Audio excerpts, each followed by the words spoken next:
It is March 11th and we're over here at the property we're closing on tomorrow. Man, I'm super pumped. Last night, Kate and I were talking and she had this metaphor, this vision for like kind of where things are at. She was talking about how kind of like when you're sewing together fabric and like, you know, you stitch and stitch and then you can like pull it tight. I just can't help but think right now that everything is just about to really come together, and just grateful for the way that the team is being kind of all pulled together, stitched together, if you will, and super excited for the rest of this year. So, and I can't wait to share some more. So.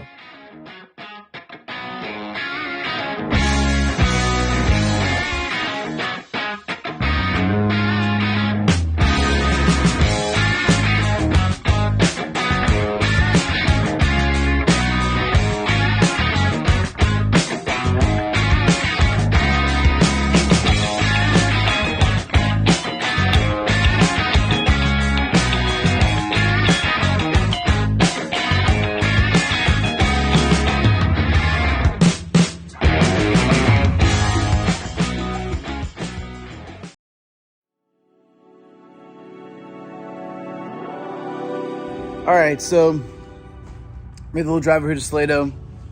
Just, peaceful Saturday morning. Just want to kind of walk through kind of how we've got to where we're at, a little update, and the kind of roller coaster of thought on what we should do with this building and what our current plan is. So this building popped up a couple months ago. Reed and I saw the listing. I guess a broker friend sent it to us. We were immediately super interested.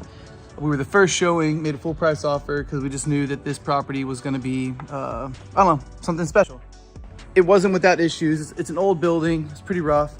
Still just a really cool spot. And we're right here, I mean, on I-35 in Salado, which is a big deal. So the first problem was the property was zoned historic, which means no drive-thrus. And we were kind of told that, you know, hey, probably not going to be able to change the zoning. And we did. Salado, they worked with us very well. There was some concerns about, you know, people don't want to lose the kind of historic charm that makes Salado Salado. This property is not historic. It's just a little bit old and it's on the interstate.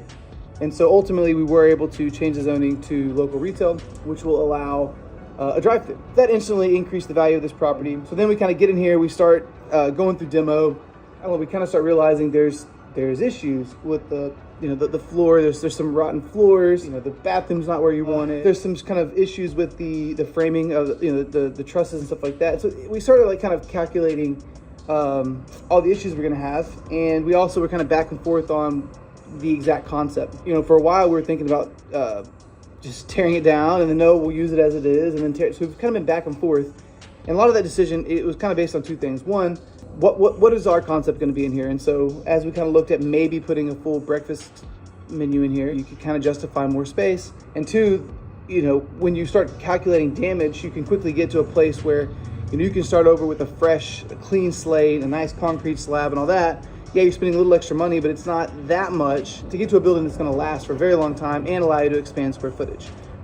Reed and I, you know, we're partners in this building, and I'm also going to be the tenant with the coffee shop. So one thing that we really want to do anytime you have you know, a relationship like that, you know, you want to be fair to the partnership on the real estate and also fair to the business that you're going to be representing as the tenant, right? And so you have all these thoughts of like, I want to make sure that, you know, we're making a good deal for the real estate deal. You know, we're charging the right market rent and we're getting the best ROI on this deal, but I also want to do what's going to sell the most coffee. So that's been kind of like these spinning thoughts, but we kind of went back and forth on the idea of doing breakfast. And then, you know, last week we had our leadership team meeting. I wanted to define what is a shiny object. And by shiny object, I wanted to define kind of what the goals are for the company. Once we define what we're trying to do, I don't want to deviate unless it's something just crazy. And so Muscovy Coffee Roasters, we want to open a coffee shop. I want to open 10 in the next 10 years. Once I was able to say, no, look, I don't want a full breakfast kitchen. I don't need the big, you know, 16 feet of vent hood and the huge walk-in and the dish pit and all that. We had called some other people in to look. Architect's been extremely helpful in coming by. We kind of came to a different plan of being able to take this current building and salvage it, make it well insulated, you know, foam it up, make it tight, new windows, new doors, this roof, do all this other stuff. But our timeline and our risk, this overall effort is going to be much less. And so we landed at a place where we are going to be able to use this building, and it's going to work really well for the use that I have, which is a drive-through coffee shop with some Mama Miller's snacks in here. Still a nice indoor dining and patio environment. After a lot of back and forth and leaning on a lot of people for advice, I feel like we're at a good place.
right, we just closed here a little while ago.